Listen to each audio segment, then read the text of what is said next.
What excites me the most about framing the story of Silent Night through the music of it and through Kevin's music is the use of the orchestra. The orchestra is just as much a participant in the drama, in the storytelling.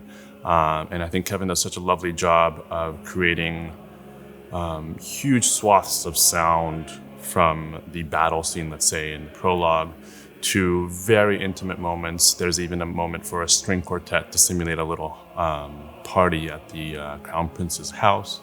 And so the level of scale that changes with the orchestra, I think, creates those moments of intimacy. Sometimes it's just two voices and one instrument in the orchestra that's creating this environment. So I love the contrast between the very large forces that depict chaos and these small kind of intimate chamber music moments that create the intimacy.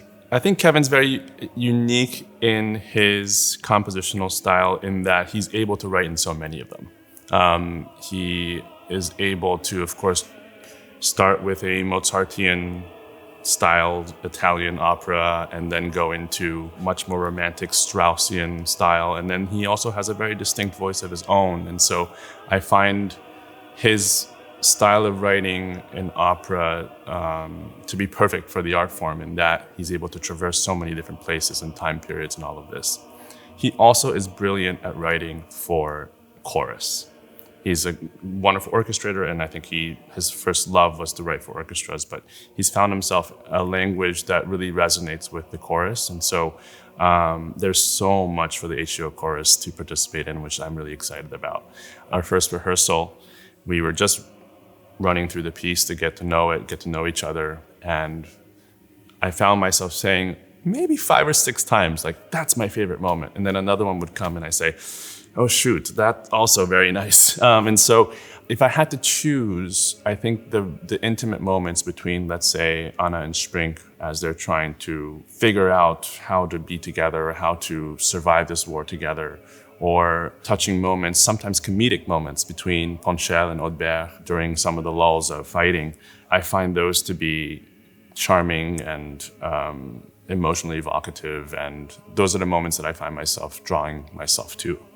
Well, anytime we have a new production, it means that every member of the team is going through it for the first time. Whether you're revisiting the music itself, the production itself is new, so the staging and all of this. And so I feel that everybody is on this journey together and starting from the same place. And so that is a particularly exciting thing, that we get to discover the story and rediscover it in certain ways.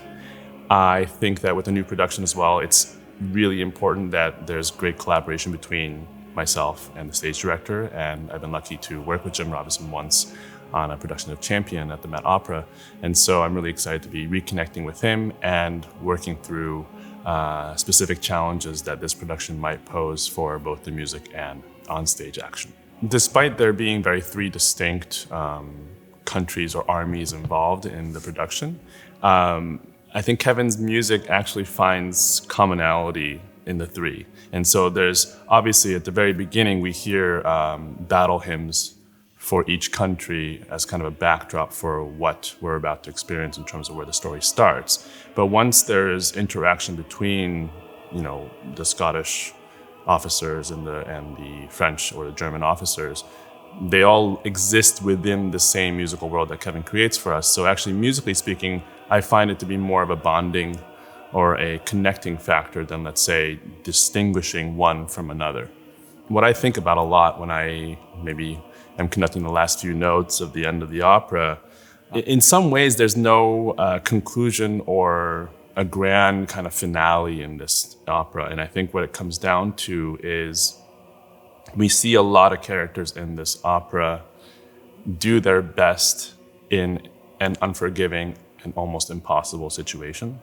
And so whether that is in wartime or the times of now, or in whatever situation somebody finds themselves in, this spirit of trying to do their best or putting forward as much good as possible is a message that I think about a lot while going through the journey of this piece.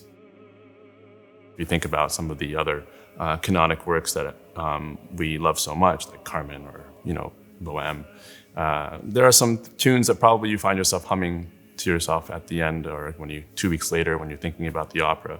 I find that there are moments in this with Kevin's pieces that you actually there are singable tunes or hummable tunes. But more importantly, I think that at the heart of Kevin's compositional style is his use of harmony. And the harmony very much informs, just like the other pieces that I just mentioned in the canonic repertoire. It suggests the emotional situation at that moment, and he does a brilliant job of illustrating what the characters are feeling, or maybe even suggest how we should be feeling watching the performance. And so I find more so it's about colors and emotions that are evoked by the harmonies. I think that's why I'm so excited to be at the helm of that through the orchestra, and that the orchestra actually participates so much in the telling of the story.